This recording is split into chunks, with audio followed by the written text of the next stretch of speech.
Imagine a satellite capturing the image of a human figure in a place utterly devoid of life for more than 3 decades. We are not talking about an abandoned city where the homeless might seek shelter, nor a ghost town where urban explorers might venture. We are talking about the most inhospitable, brutal, and merciless heart of the Siberian tundra, a place where winter temperatures can plummet to -50 degrees Celsius, and the nearest civilization is hundreds of kilometers away across impassable terrain. A place where even the hardiest animals struggle to survive, where the wind cuts like a razor blade, and where the silence is so absolute it can drive a person mad. On September 19, 2022, images captured by Google Earth showed something that defied all logic, all reason, all rational explanation. A lone figure standing next to a rusted metal structure at coordinates that, according to all official Russian government records, should not harbor any human life. The exact coordinates, 56D4N103Q31E, marked a point in the center of the Siberian tundra, a place forgotten by time, abandoned by history, and erased from modern maps.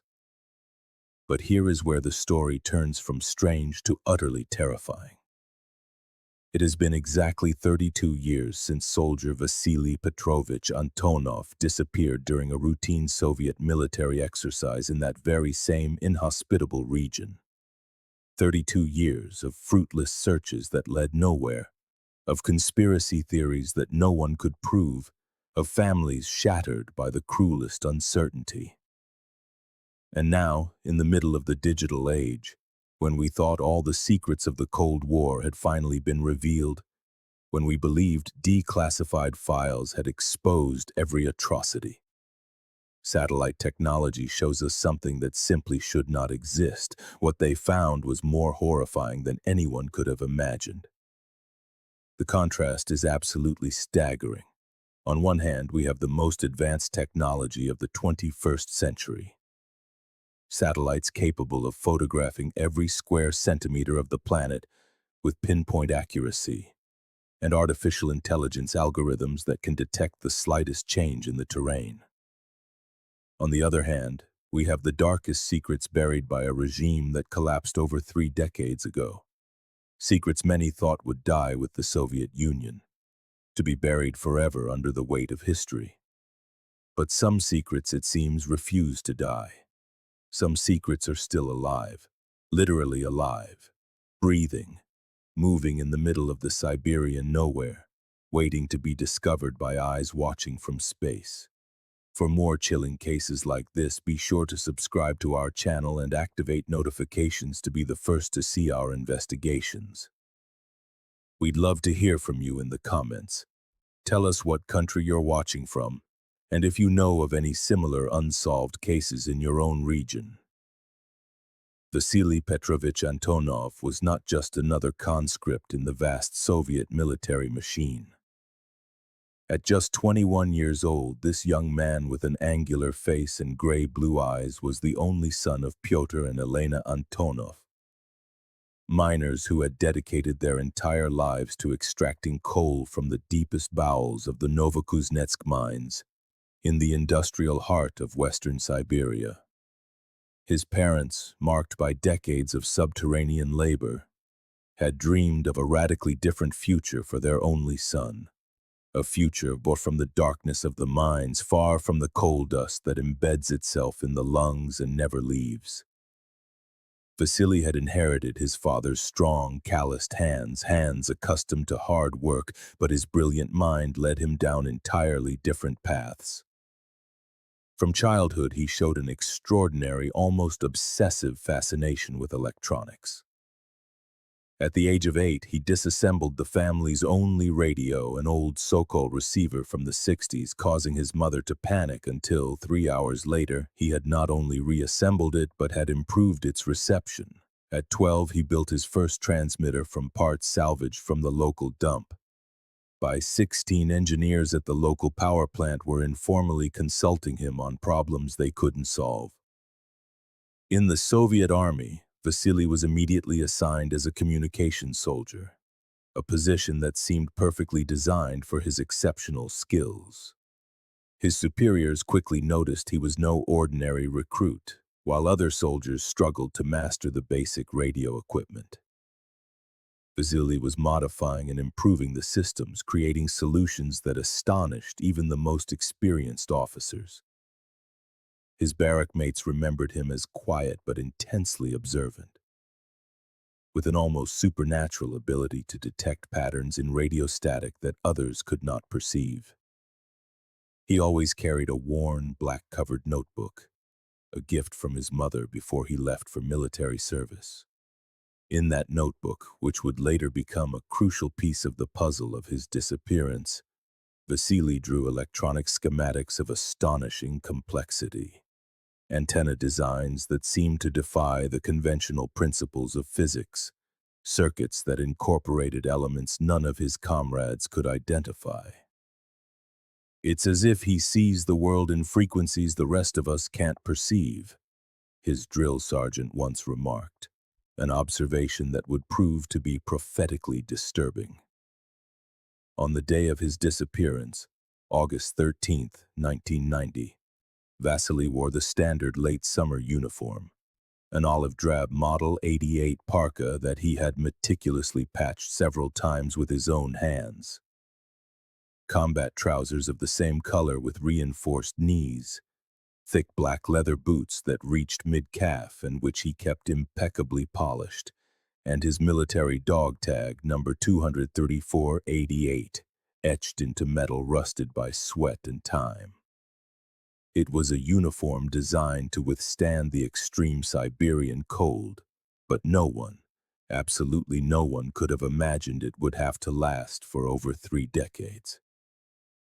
The last letter Vasily sent to his mother is dated August 2nd, 1990, just 11 days before he vanished.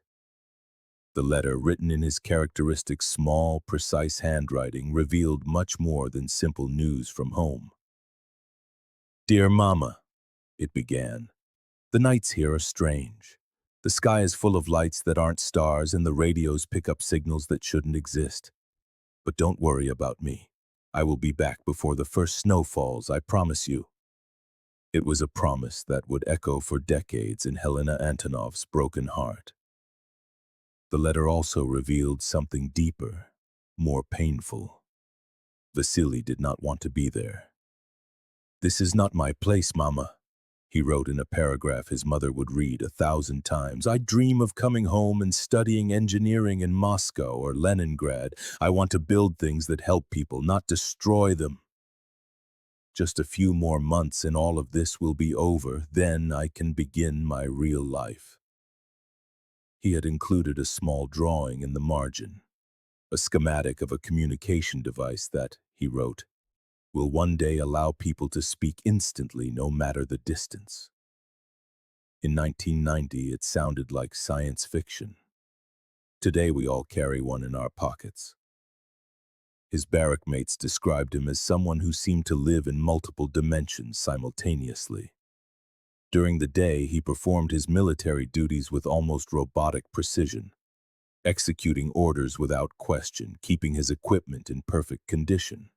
But at night, when the other soldiers played cards or wrote letters to their girlfriends, Vasily would lose himself in his world of frequencies and waves, creating designs for communication devices that seemed to have been pulled from an alternate reality.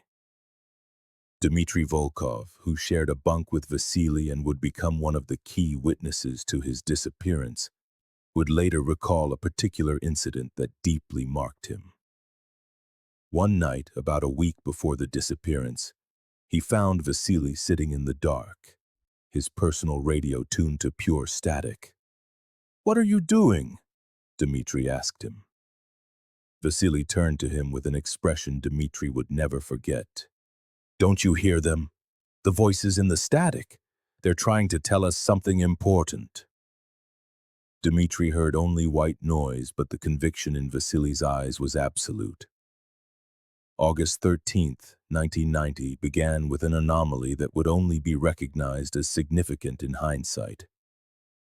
At 3:47 in the morning, 3 hours before the usual reveille, the communication equipment at base K-70D, located at classified coordinates north of Lake Baikal, registered an intense burst of electromagnetic interference. The night shift operators attributed it to a solar storm, although space weather records for that date show no unusual solar activity. This detail would remain buried in the archives for decades. At 5:30, the sharp, metallic sound of the Soviet military bugle shattered the icy silence of the Siberian dawn. The outside temperature was -15 degrees Celsius, unusually warm for the region's standards, with a light fog clinging to the ground like spectral fingers. Vasily Petrovich Antonov rose from his cot with the automatic movements perfected by 18 months of military routine. He dressed methodically, first the thermal underwear, then the combat uniform, finally the heavy parka.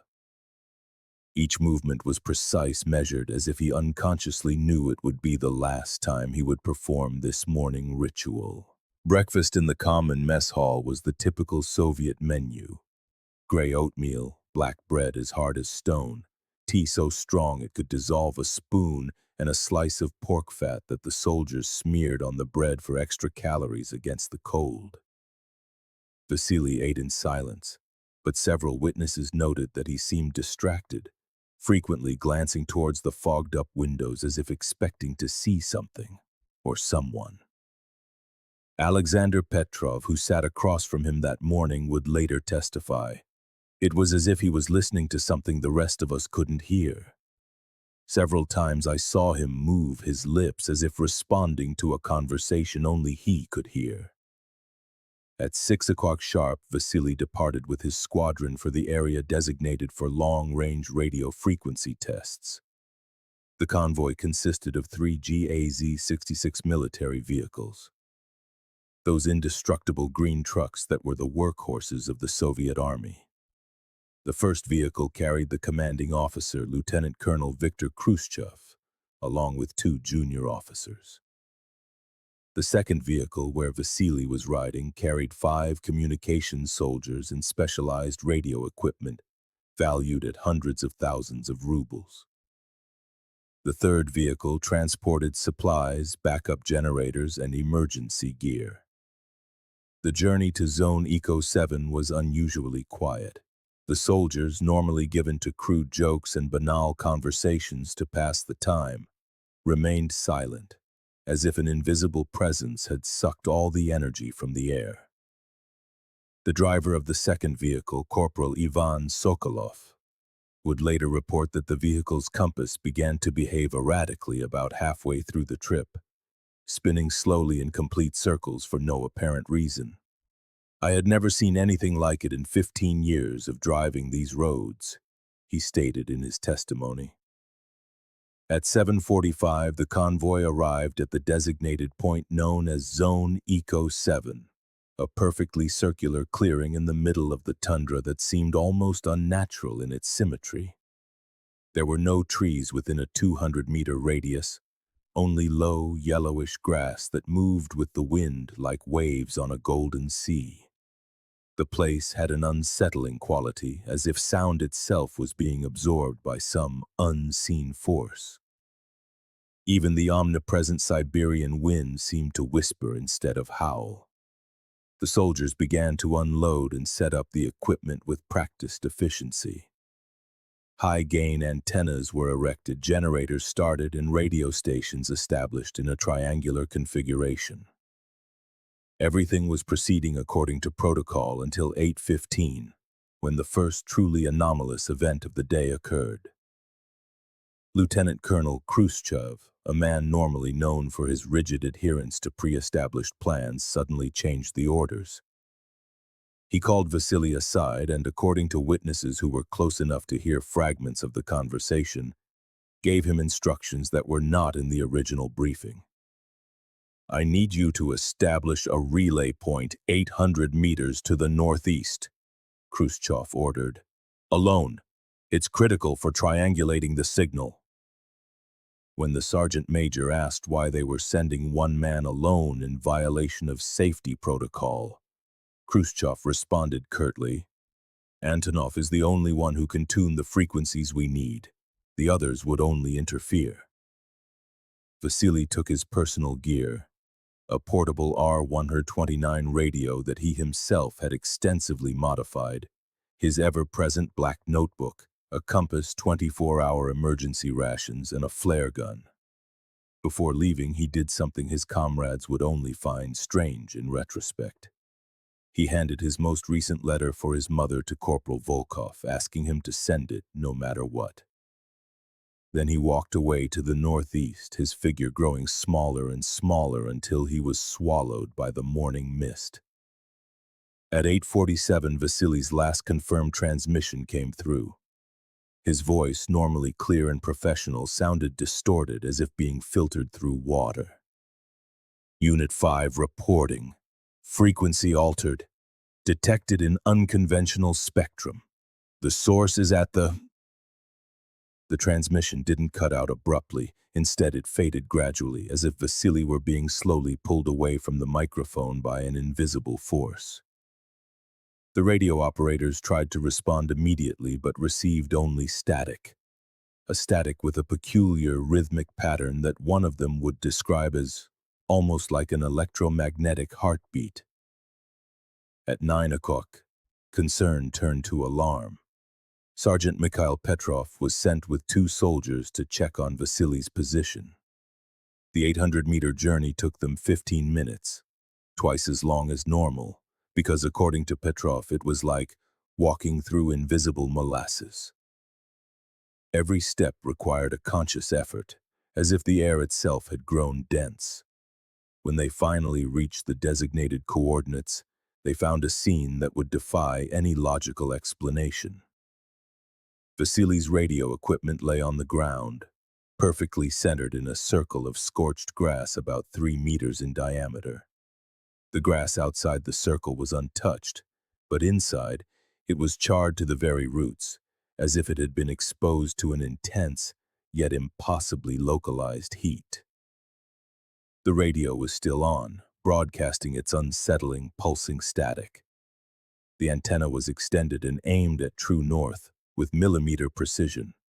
But of Vasily Antonov there was no trace. Most disturbing was the complete absence of footprints. The soft tundra soil, which would normally register every step, showed no sign of Vasily having walked outside the circle. It was as if he had simply ceased to exist at that exact spot. The only evidence of his presence was his black notebook, lying open to a page where he had hastily sketched something in his final moments. Official report number K998-13601, issued by the East Siberian Military District Command on August 20, 1990, was a mere 2 typewritten pages on Soviet Army letterhead. Its conclusion was brutally simple and devastatingly wrong. Private Antonov, Vasily Petrovich, identification number 234 is CD8, has been classified as a deserter in hostile territory. No further action is recommended. Case closed by order of Colonel General Dmitry Yasov. These few bureaucratic lines shattered the Antonov family and set in motion a chain of events that would reveal the deepest, darkest cracks in the Soviet military system in its final agonizing days. Elena Antonov, Vasily's mother, received the official notice on September 3, 1990. The officer who delivered the document, a young lieutenant who couldn't meet her eyes, mumbled an apology before leaving in a hurry. Elena read the paper 3 times before its meaning pierced the bottom of disbelief. Deserter. The word was like acid on her tongue. "My son was not a deserter," she cried to the neighbors who came running at the sound of her sobs. "My Vasily would never abandon his post. Something terrible happened to him. And they don't want to tell us." The first official search, codenamed Operation Northern Recovery, was conducted between August 14 and 28, 1990. It mobilized impressive resources: 212 infantry soldiers, 6 specialized canine teams, 4 Mi-8 helicopters equipped with thermal cameras, and 2 AN-2 reconnaissance planes. The initial search area covered a 50-kilometer radius from the point of disappearance. However, documents declassified in 2019 would reveal that the operation was plagued with irregularities from the start. On August 16th, just 2 days into the search, a completely unseasonal snowstorm struck the region with unprecedented ferocity. Temperatures plummeted to minus 40 degrees Celsius in a matter of hours. Winds reached speeds of 120 kilometers per hour. Visibility dropped to zero. But here is the truly strange part. Weather stations just 100 kilometers away registered no unusual activity. The storm seemed to be localized exclusively over the search area, as if something wanted to keep the searchers away. When the search resumed on August 19th, the landscape had been completely transformed.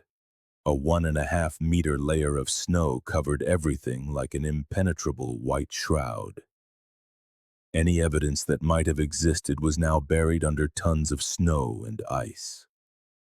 The canine teams refused to work, howling and backing away when they approached certain areas.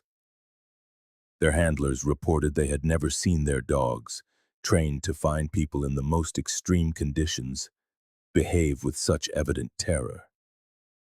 The second search, conducted in June 1991, after the snow had finally melted, was significantly more limited in scope, but far more specific in its objectives. A specialized team from the GRU, Soviet Military Intelligence, was discreetly dispatched to investigate what classified documents called persistent electromagnetic anomalies in the area. This detail never appeared in any public report, but documents leaked decades later would reveal deeply disturbing findings. The GRU specialists discovered that all electronic equipment within a 20-kilometer radius of the disappearance point experienced interference that defied any conventional scientific explanation. Compasses spun constantly counterclockwise. Radios picked up transmissions on frequencies that theoretically shouldn't exist.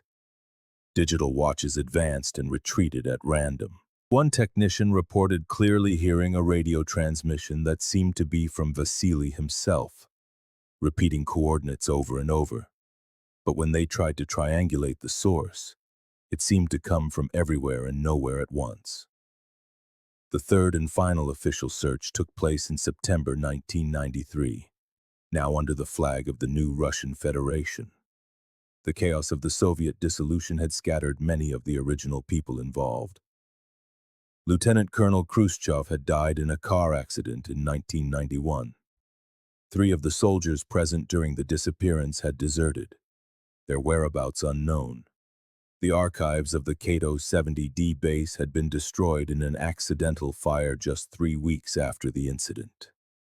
The new investigators, led by a Major Alexander Volkov, discovered massive discrepancies in the official documentation.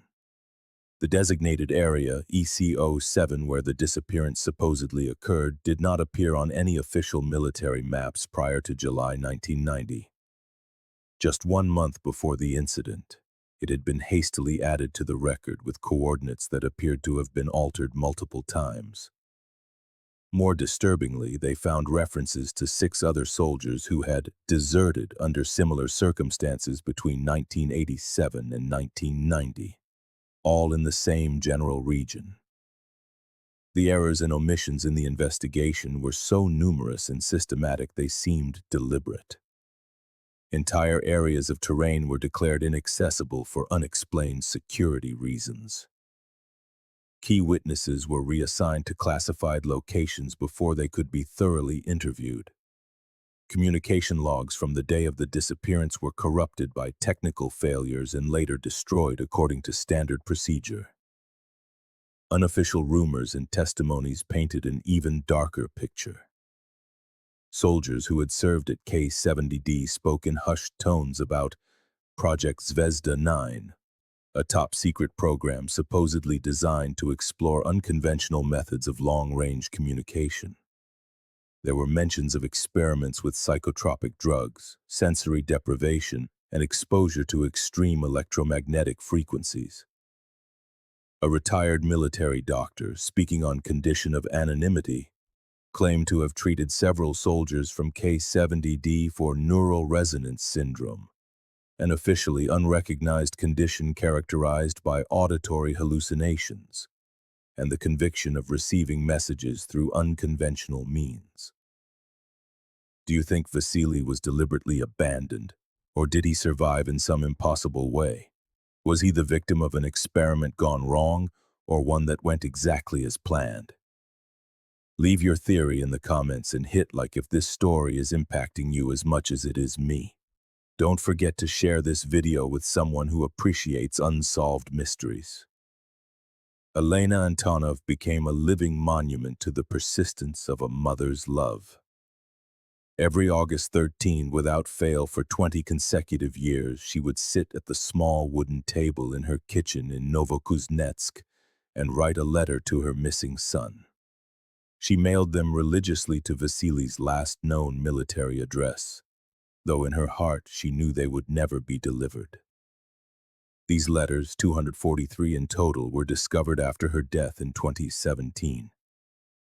Neatly organized by date in a metal box that had belonged to Vasily's father. My dearest Vasily. Each letter began with the same ritualistic formula, as if repetition could somehow summon her son back into existence. Today marks another year that the world pretends you don't exist, but I know you are somewhere, waiting to come home. Your room is exactly as you left it. Your old radio is still on the desk. Sometimes, late at night, I swear I can hear it turn on by itself, as if you are trying to reach me across the airwaves. In her letters, Elena meticulously chronicled the life Vasily was missing. She told him about the collapse of the Soviet Union. The country you served no longer exists, my son. The red flag no longer flies over the Kremlin. They say we are free now. But what freedom can there be when my son cannot come home? She described the technological changes. Now everyone carries small phones in their pockets that can make calls to anywhere in the world. I know you would have been fascinated by this technology. I remember your drawings of similar devices. The letters grew more desperate over the years. In 2005, she wrote, Vasily, I am 73 years old. My health is failing. The doctors say my heart is weak, but I know it is because half of it beats with you, wherever you are. If you are alive, if you can somehow read this, please find a way to let me know. I just need to know that you did not suffer, that you found peace somehow. While Elena kept her epistolary vigil, Sergei Kozlov, Vasily's childhood friend, had taken a radically different yet equally obsessive path. After completing his own military service in 1992, Sergei returned to Novokuznetsk, expecting to reunite with his best friend, only to find Vasily had been erased from official existence. Military records listed him as a deserter.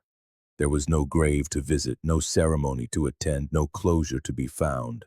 Sergei's transformation from an auto mechanic to a tireless activist was gradual but inexorable. He started by simply asking questions, writing letters to military officials, requesting information under the new transparency laws of post-Soviet Russia. When these official avenues led nowhere, he began to investigate on his own. He spent his life savings traveling to Siberia, interviewing anyone who had served at or near K70D, collecting fragments of information like an archaeologist reconstructing a lost civilization. In 1998, Sergei founded the Association of Families of Missing Military Personnel, or AFDM, which began as a small support group in a church basement and grew to represent over 300 families in similar situations. Through the AFDM, Sergei uncovered disturbing patterns. Vasily was not unique. There were dozens of similar cases, young soldiers with specialized technical skills who had deserted under mysterious circumstances, always from remote bases, always without a trace. The files Sergei compiled over the years painted a picture of systematic experimentation. He found veiled references to a human continuity protocol, a program supposedly designed to test the limits of psychological survival in extreme isolation. He discovered purchase orders for experimental psychotropic drugs shipped to bases that officially did not exist. He unearthed testimonies from military doctors who spoke of treating soldiers for conditions that appeared in no medical textbook. In 2005, an event occurred that rekindled international interest in the case. Philippe Moreau, a 42-year-old French adventurer and extreme explorer, was on a solo expedition across Siberia, documenting the effects of climate change on the permafrost.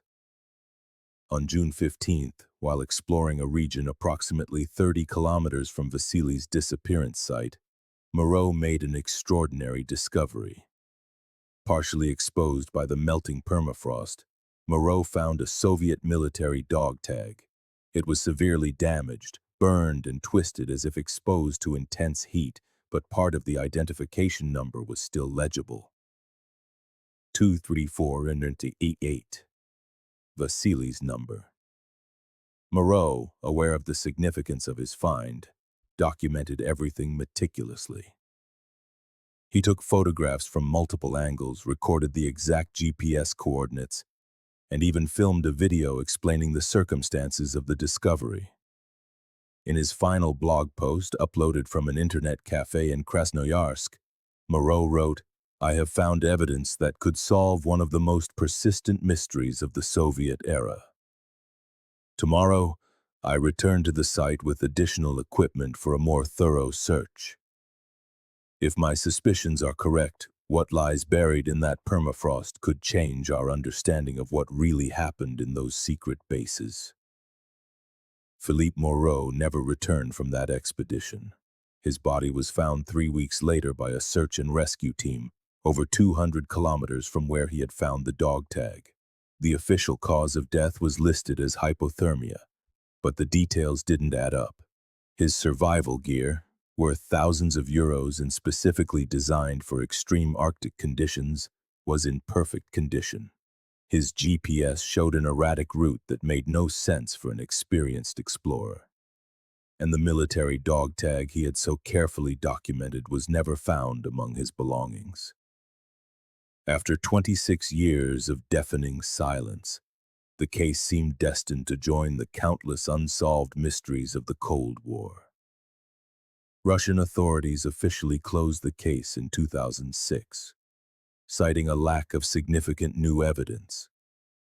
Elena Antonov continued to write her letters, though her handwriting grew more and more shaky with age. Sergei Kozlov kept gathering information, but public support and resources dwindled year after year.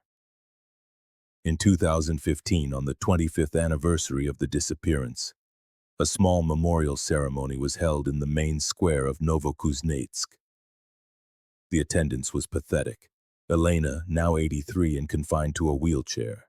Sergei, his hair completely gray at 46. A handful of relatives and 3 local journalists covering the event more out of obligation than genuine interest. It was at that ceremony that Elena spoke words that would prove to be extraordinarily prophetic. "The truth about my son will come to light when we least expect it. The technology he loved so much will be the one to reveal his fate. I won't live to see it, but I know in my heart that Vasily will be found." Mothers always know these things.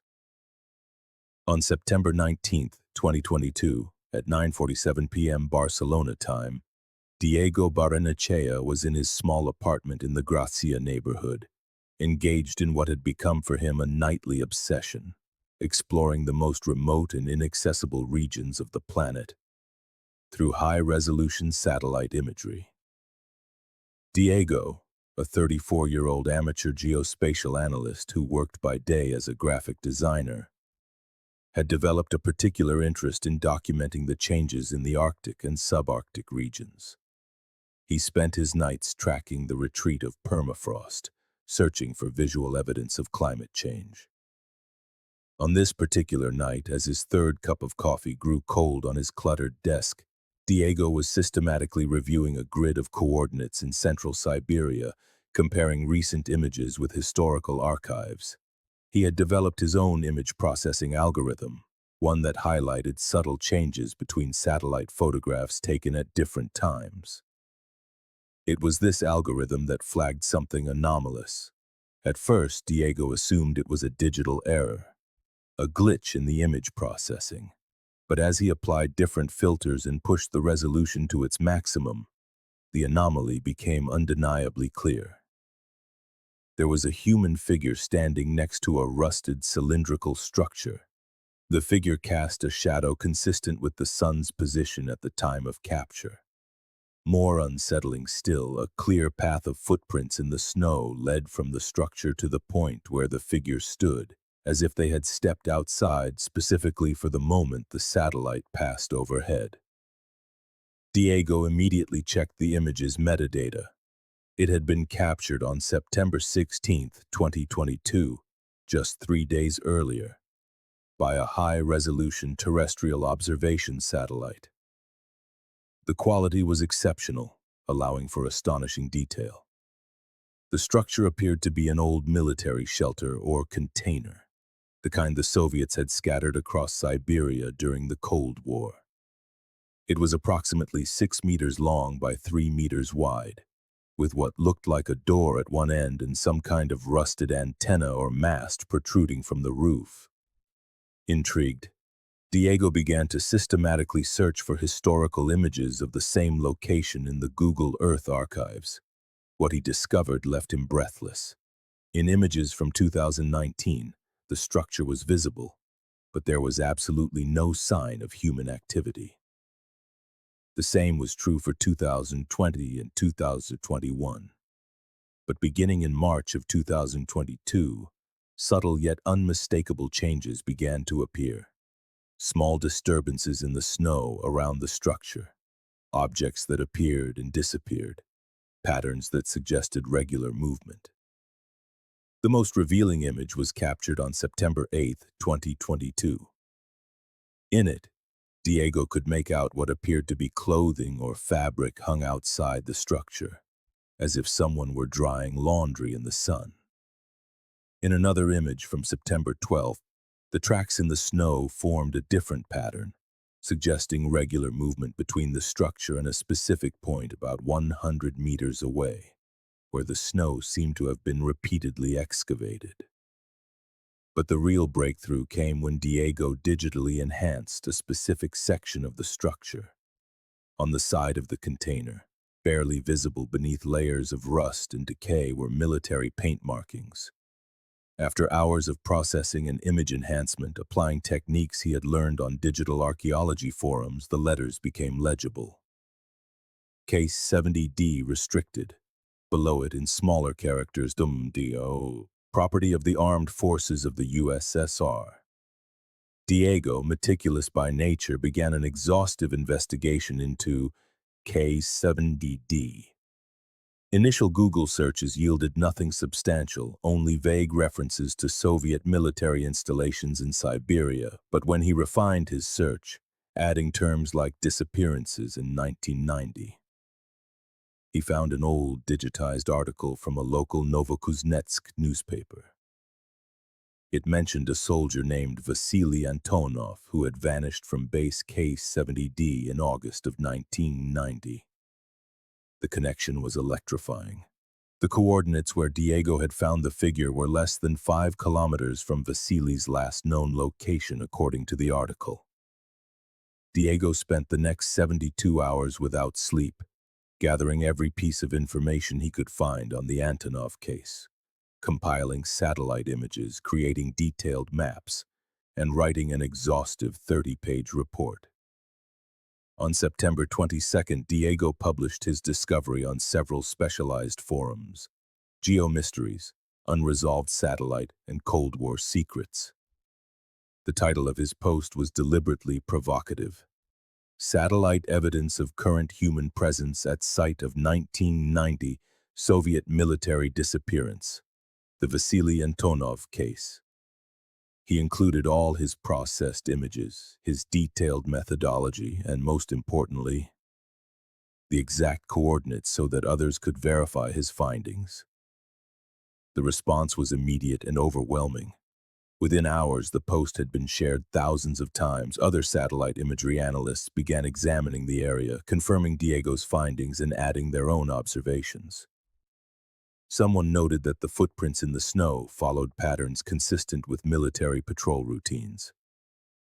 Another observer pointed out that the orientation of objects around the structure suggested a methodically organized camp, not a casual shelter. But it was when the report reached Sergei Kozlov, through a chain of forwards in WhatsApp groups dedicated to military disappearances, that things truly began to accelerate. Sergei, now 53 and still obsessed with finding his childhood friend, immediately recognized the discovery's importance. He contacted Diego directly, sharing his decades of research and providing crucial context that the Spanish analyst could never have known. The impossible became increasingly plausible with each new piece of evidence. Thermal images captured by commercial satellites showed a constant heat source, emanating from the structure consistent with continuous human presence.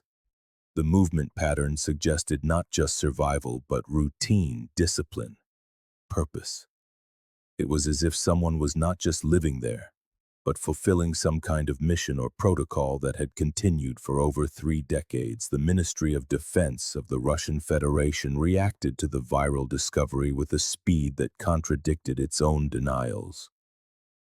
At 0900 Moscow time on October 3, 2022, just 11 days after the original post, they issued an official statement through the TASS agency.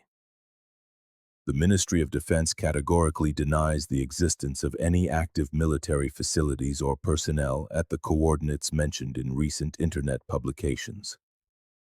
Any structures visible in satellite imagery correspond to abandoned remnants of the Soviet era, with no current relevance to national security. However, the reaction was too specific, too fast, too defensive for something supposedly irrelevant. Observers noted that the statement had been issued directly from the office of the defense minister, not through the usual public relations channels. More revealing still, satellite images captured on October 4th showed significant military activity in the region. Helicopters flying over the area, military vehicles on the move, and most intriguingly, apparent attempts to conceal the structure with camouflage tarps. TerraVision Analytics, a private satellite analysis firm based in London, decided to conduct its own independent investigation. Using their fleet of state-of-the-art commercial satellites, including units equipped with advanced infrared thermal sensors and synthetic aperture radar, they began 24-hour monitoring of the area. What they discovered confirmed the wildest suspicions. The thermal images unequivocally showed a constant heat source emanating from the structure. It was not the kind of thermal signature produced by a sheltering animal or abandoned equipment with deteriorating batteries. It was a heat pattern consistent with active human presence. Approximately 37 degrees Celsius of body heat, fluctuations corresponding to periods of activity and rest, and evidence of some kind of secondary heat source, possibly a stove or improvised heater. The international media pressure became unbearable. CNN, BBC, Deutsche Welle, and dozens of other major outlets began covering the story. Vasily Antonov became a global trending topic on Twitter. Documentary filmmakers began planning expeditions. The Russian public, usually apathetic to government scandals, began demanding answers. Mothers of disappeared soldiers demonstrated in front of the Ministry of Defense in Moscow, holding photographs of their sons and demanding to know if they too might be alive somewhere. Finally, on December 15, 2022, the Russian government announced an official expedition. The press release was carefully worded. In response to public interest and to dispel unfounded speculation, the Ministry of Defense will conduct a routine inspection of abandoned Soviet facilities in central Siberia to assess any potential environmental or security risks. But the composition of the team suggested they expected to find much more than rusted scrap metal. The expedition included 2 platoons of Spetsnaz special forces, 3 military doctors specializing in psychological trauma, 2 psychiatrists with expertise in prolonged isolation syndrome, Arctic survival specialists, communications experts, and surprisingly, a occult deprogramming expert. 2 international observers from the Red Cross and a Kremlin-approved documentarian, Vasily Petrovich, known for his pro-government propaganda work, were also permitted to attend. The journey to the coordinates was epic in its difficulty. The world's largest Mi-26 helicopters flew them as far as they could, but the final 50 miles had to be made in all-terrain vehicles specially modified for the permafrost. Temperatures plunged to minus 45 degrees Celsius. Snowstorms appeared out of nowhere. The communications team experienced constant interference that the technicians could not explain. On December 18, 2022, after 3 days of brutal travel, the convoy finally reached the structure that had been photographed from space. First visual contact was made at 14:23 local time. Through his binoculars, the expedition commander, Colonel Ivan Volkov, could clearly see the Soviet military shelter, exactly as it appeared in the satellite images. But he also saw something else: smoke, curling from an improvised flue in the roof. Someone was definitely inside. The team approached with extreme caution. They established a perimeter 200 meters from the structure and sent in a reconnaissance drone. The drone footage revealed more details. Rudimentary but functional solar panels mounted on the roof, clearly added long after the original construction. A complex, obviously handcrafted radio antenna built with salvaged components. Traps for small animals scattered around the perimeter. An improvised hydroponic garden protected by plastic sheeting, something that should not have been possible in that extreme climate. What they found inside surpassed all expectations and theories. The shelter had been transformed into a living space that showed decades of incremental improvements. The walls were covered with layers upon layers of Cyrillic script, daily reports, mathematical calculations, technical diagrams, and most disturbingly, thousands of meticulously transcribed received transmissions. A heating system had been ingeniously built using parts from old military equipment. There were carefully organized food reserves, some emergency military rations dated to the 1990s, others more recent, as if they had been periodically resupplied. But the most shocking discovery was the radio. It wasn't simply a modified military radio. It was a masterpiece of improvised engineering. Components from dozens of different devices had been combined to create something unique. Hand-drawn circuits of obsessive precision. Frequencies tuned to ranges the team's modern equipment couldn't even detect. And next to it, stacks of notebooks filled with a small, precise script. Preliminary analysis of the writing, conducted on site by one of the psychiatrists who had brought samples of Vasily's handwriting preserved by Sergei Kozlov, showed an undeniable match.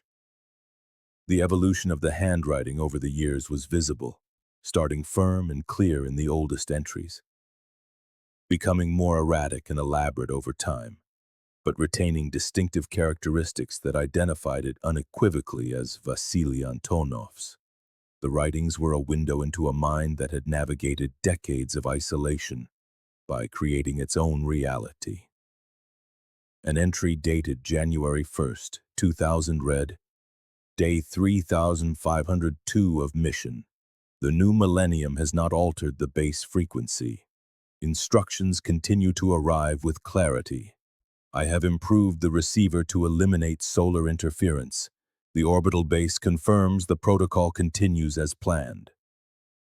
Another from August 13, 2010, exactly 20 years after his disappearance. Anniversary 7,300 of continuous mission. My mother must be proud of my service. I will hold the position until the relief arrives. The truth was more disturbing than any conspiracy theory that had been proposed. They were not dealing with a simple disappearance, desertion, or even a covered-up accident.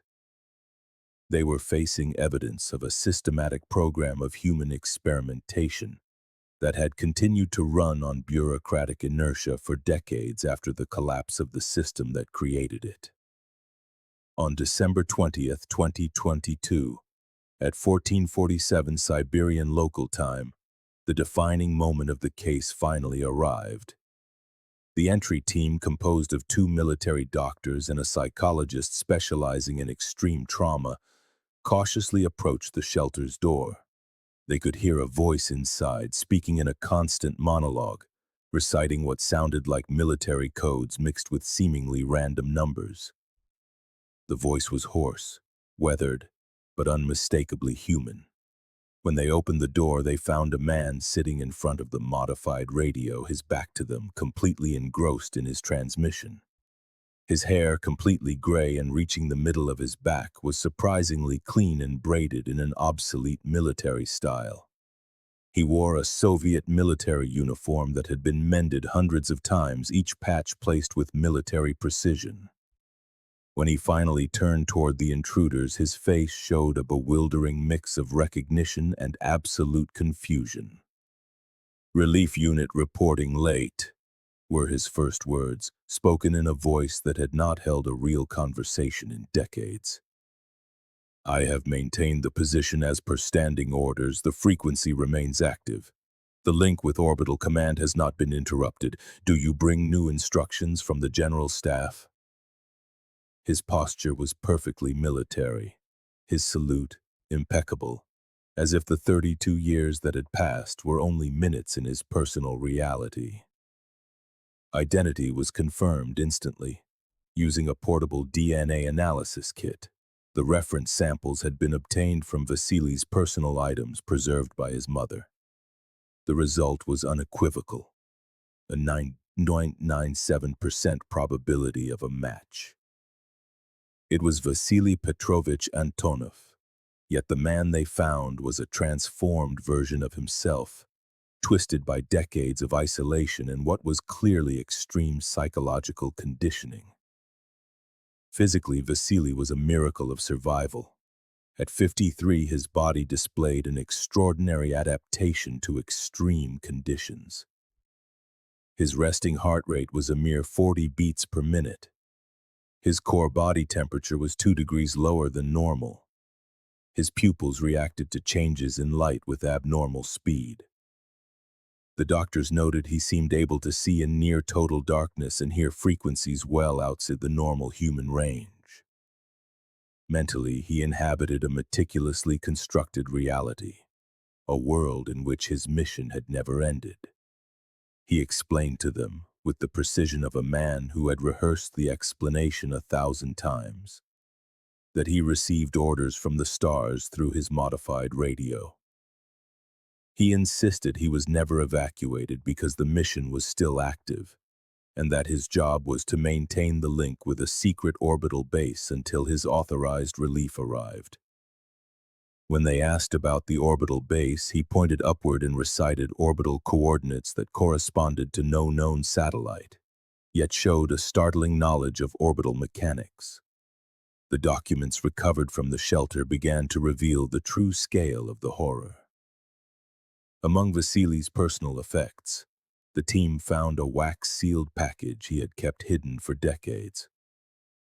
Inside were original military orders dated August 12, 1990, the day before his official disappearance. The orders signed by officers whose names had been redacted with a black marker. Assigned Private VP Antonov, Subject 7. to the prolonged isolation protocol. Experiment Zvezda 9 terminal phase. The experiment's stated objective was to study the effects of prolonged extreme isolation on a communications operator's ability to maintain operational functionality and ideological loyalty. But there was more. Detailed instructions on the administration of a cocktail of psychotropic drugs designed to enhance receptivity to unconventional electromagnetic frequencies and maintain psychological cohesion during indefinite isolation. The included medical records revealed that Vasily had been systematically prepared for his ordeal. In the weeks before his disappearance, he had been subjected to sessions of deep hypnosis, Pavlovian conditioning using electromagnetic stimuli, injections of experimental compounds codenamed Persistent 7 and Loyalty Alpha, and exposure to specific radio frequencies while under the influence of the drugs. Even more disturbing was a document titled Automatic Sustainment Protocol. It detailed a system of automated supply drops programmed to continue indefinitely. Survival capsules launched from unmanned aircraft or deposited by teams who were unaware of their mission's true purpose. The system had been designed to continue functioning even if the government that created it collapsed, which of course is exactly what happened. The records showed that Vasily was not the only one. He was subject 7 of at least 12 participants in the Zvezda 9 program. The fates of the other subjects were carefully documented in chilling clinical language. Subject 1. Terminated day 43. Catastrophic psychological failure. Subject 3. Terminated day 198. Attempted to abandon position. Subject 5. Terminated day 501. Lost communication capability. Only Vasily was listed as active. Duration, indefinite. During the first hours of evaluation, Vasily displayed a disturbing coherence within his distorted reality. He could recite from memory every transmission he had received over 32 years. He kept a detailed log of every day of his mission, written in notebooks that filled entire shelves. He had developed his own rituals, his own calendar, his own interpretation of the outside world based on the signals he received. The voices began on frequency 7.83 Hertz, he explained with scientific calm. The Schumann resonance, you call it. But I learned to tune into the higher harmonics, the 13th harmonic, the 21st, the 47th. That's where the real instructions come from. They aren't human voices, they're something older, more fundamental. They have been preparing me for something important. When they showed him a current newspaper dated December 20th, 2022, he studied it carefully before replying. Interesting disinformation. But you can't fool me. I know it's 1991. The Soviet Union is eternal. My mission continues. When they showed him a smartphone, he examined it with an engineer's interest before declaring, "Recovered alien technology. I've received reports about this. It must not fall into enemy hands."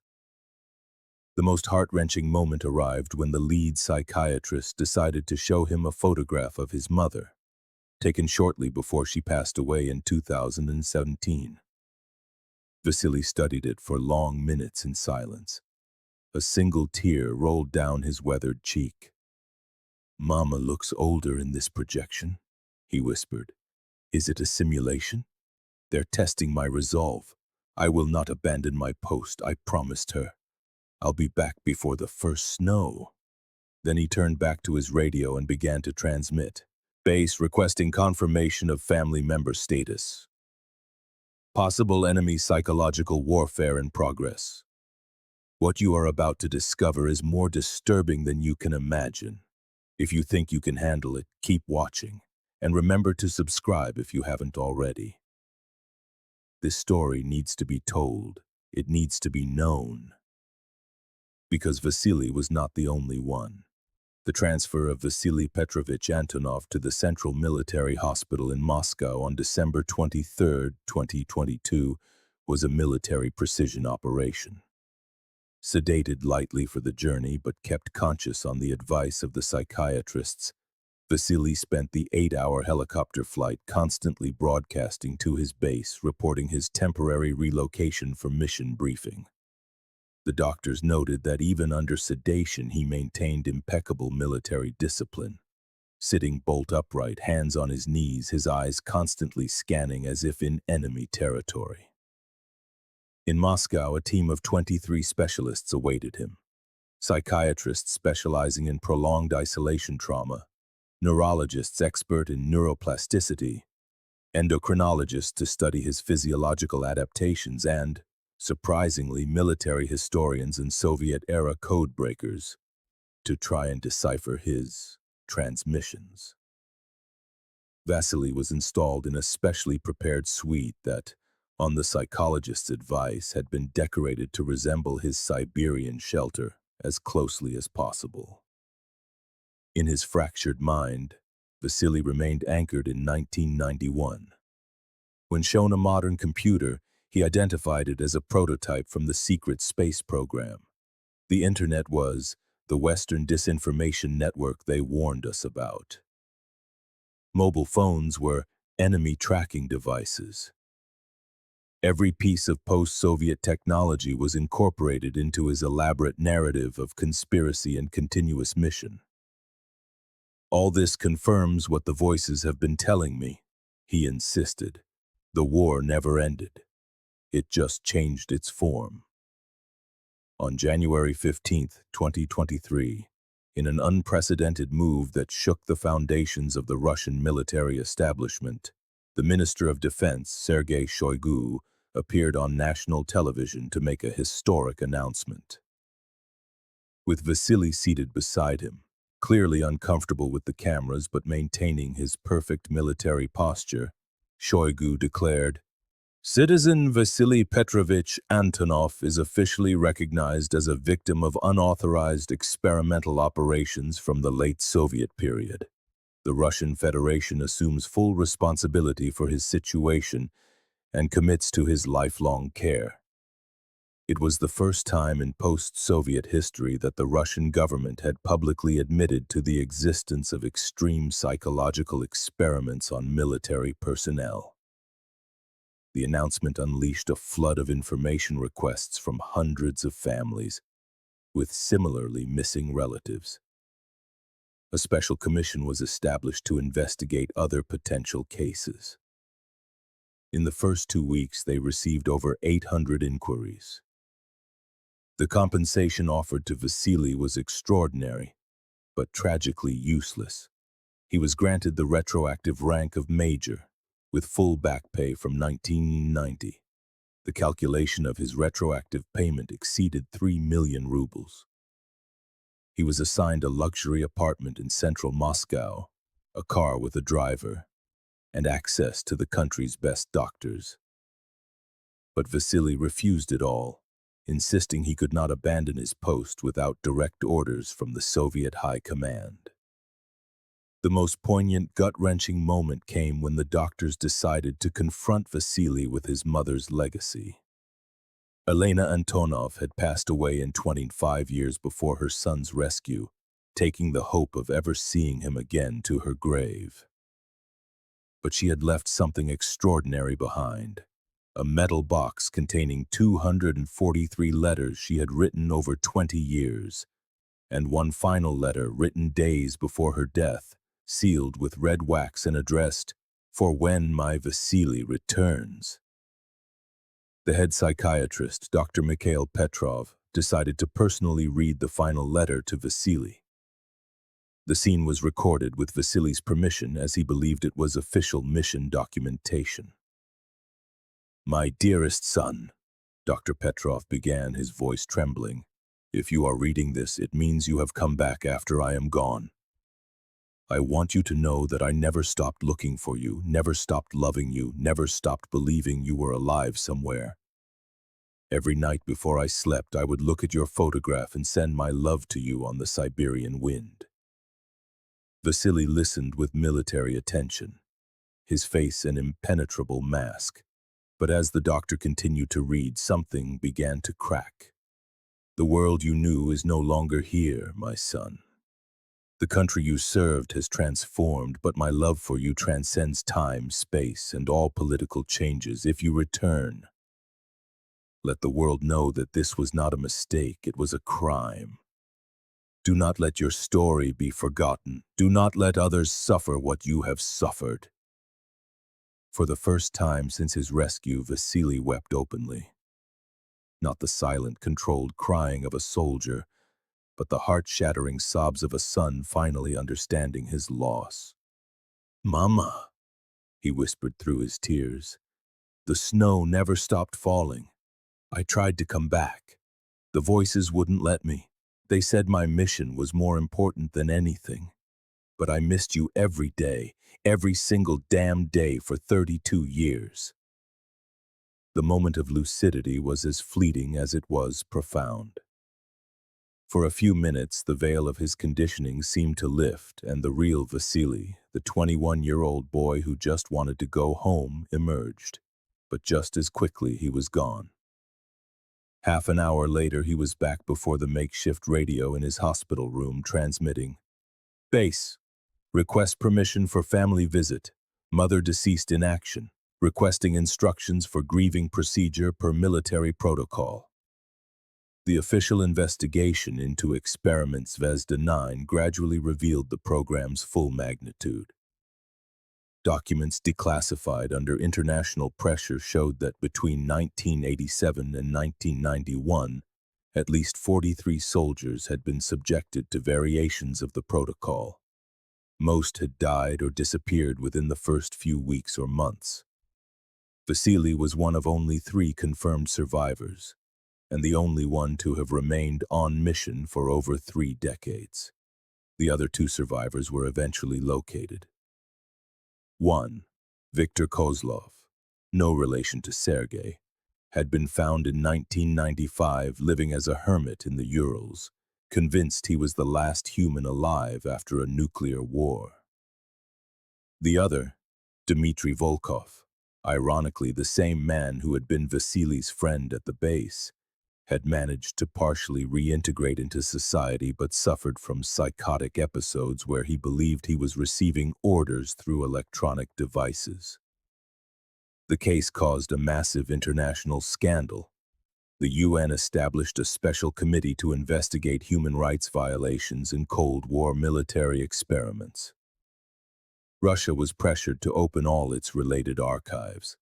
Similar programs were discovered in other countries, though none as extreme as Zvezda 9.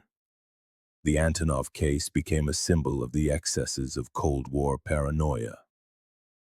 Sergei Kozlov, the childhood friend who had fought for decades for the truth, was finally able to visit Vasily on February 3, 2023.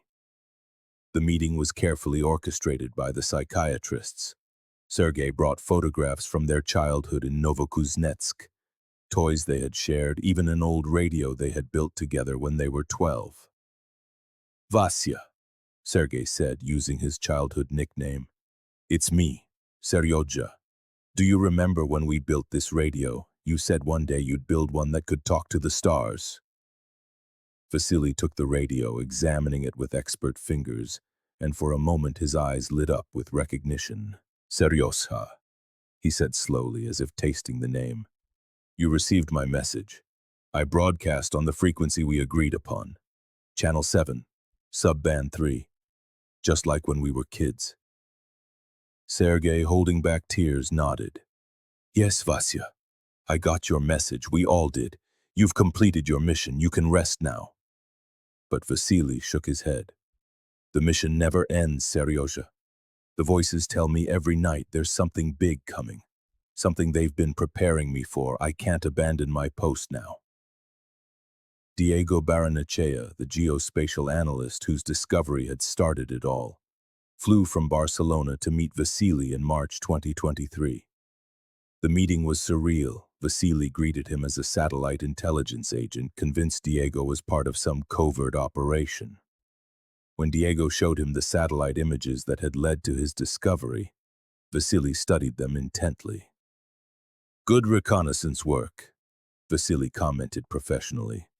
"But you made a mistake. You can see me from above, but you can't hear what I hear. The frequencies I receive don't come through satellites. They come from something deeper, older. The Earth itself is broadcasting, 7.83 hertz, the base frequency. But there are harmonics, subharmonics, messages encoded in the planet's own magnetic field." Diego, in a later interview, reflected, "Technology discovered what history wanted to bury." Google Earth, a service millions use casually to explore the world from their sofas, unearthed one of the Cold War's most chilling secrets. There is a profound irony in the fact that Vasily, a man so passionate about the future of communication, was found by the very technology he could have only dreamed of. In his 1990 sketches, he envisioned devices that would allow for instantaneous global connection. We now live in that world, but he remains a prisoner in his own. The psychiatrists treating Vasily came to a devastating conclusion. He would likely never fully reclaim his sense of reality. 32 years of isolation combined with experimental psychotropic drugs and extreme psychological conditioning had forged permanent neurological changes. His brain had carved new neural pathways, new patterns for interpreting the world that could not simply be erased. "It's as if his mind evolved to survive in impossible conditions," explained Dr. Petrov at a medical conference. "He created an alternate reality so elaborate and consistent that it became more real to him than the world we live in. To force him out of it completely could trigger a catastrophic psychological collapse. The most humane thing we can do is allow him to exist in a middle ground, a place where he can have moments of lucidity while holding on to the framework that has kept him alive." In March of 2023, the Vasily Antonov Foundation was established for victims of military experimentation. Its mission: to locate and assist other potential subjects of similar programs and their families. In its first year alone, the foundation identified 27 confirmed cases of extreme psychological experiments on Soviet military personnel, and over 100 more suspected cases requiring further investigation. His story became a mandatory case study in military academies across the globe, a chilling example of how institutional dehumanization can lead to inconceivable atrocities. Medical ethics programs use it to teach about informed consent and the limits of human experimentation. Documentaries, books, and even a Netflix series were produced, each attempting to capture the incomprehensible tragedy of a man lost in time. The case didn't end the day he disappeared, but when Google Earth saw him again. This single sentence, which became the title of the most-watched documentary on the case, perfectly captured the cruel, cyclical nature of his story. A man lost in time, frozen in a mission that existed only in his conditioned mind, was returned to the world by the same inexorable march of technological progress he had once loved, but would never fully experience. Today, Vasily Antonov remains under specialized psychiatric care at the Central Military Hospital in Moscow. His daily routine is an extraordinary blend of past and present. In the mornings, he performs Soviet-era military drills with flawless precision. His afternoons are spent at his radio, now a sanitized, safe version provided by the hospital, transmitting reports that his doctors record and analyze, searching for signs of improvement or decline. Some days he seems to understand where he is and when he is. In these moments of clarity, he speaks of his mother with infinite sadness, of the lost years, of the dreams he could never fulfill. He asks about modern technology with an engineer's curiosity, marveling especially at smartphones and the internet. But these moments are fleeting. like sunbeams breaking through storm clouds. Most days he retreats to his mental bunker, to his eternal mission. He transmits to phantom commanders, reports observations of a world that doesn't exist, and follows orders from a government that fell more than 3 decades ago. His doctors have noticed that he finds peace in this routine, in the certainty of his imagined purpose. They have stopped trying to convince him that the Soviet Union is gone. Perhaps, some suggest, it is more merciful to leave him in his alternate reality than to force him to confront the full magnitude of his loss. The last significant development occurred in August of 2023, on the 33rd anniversary of his disappearance. Vasily, in one of his rare moments of complete lucidity, asked to record a message. Staring directly into the camera, tears streaming down his weathered face, he said, "My name is Vasily Petrovich Antonov. I am 54 years old. I have been lost for 33 years, not lost in Siberia, but lost in my own mind. I know my mother died waiting for me. I know the world changed while I was transmitting to ghosts. Sometimes I know that I am insane, and those are the most terrible moments because then I understand what I have lost. But then the voices come back, and it is almost a relief. Because in that madness there is purpose. There is a mission. There is a reason to go on. I don't know if I will ever be completely free, but I want the world to know. I was not a deserter. I was a soldier who completed his mission to the very end, even when the mission became my prison. Mama, if you can somehow hear this, I am sorry. I tried to come back before the first snow, but the snow never stopped falling." The video went viral globally. Translated into dozens of languages, it was seen by millions. It became a powerful testament to the human cost of the Cold War, to the experiments that treated human beings as disposable objects, and to the forgotten victims of ideological conflict. If you've made it this far, it's because this story has touched you. It's a story that needs to be told, not just for Vasily, but for all who were victims of similar experiments, for all the families who never got answers, for all the missing who might still be out there, waiting to be found. Subscribe to the channel and turn on all notifications so you don't miss the next case. Comment below and let me know what case you'd like me to investigate next. Do you know of an unsolved case in your country? Have you heard stories of mysterious military disappearances? Let me know in the comments. Hit the like button if you want more stories like this.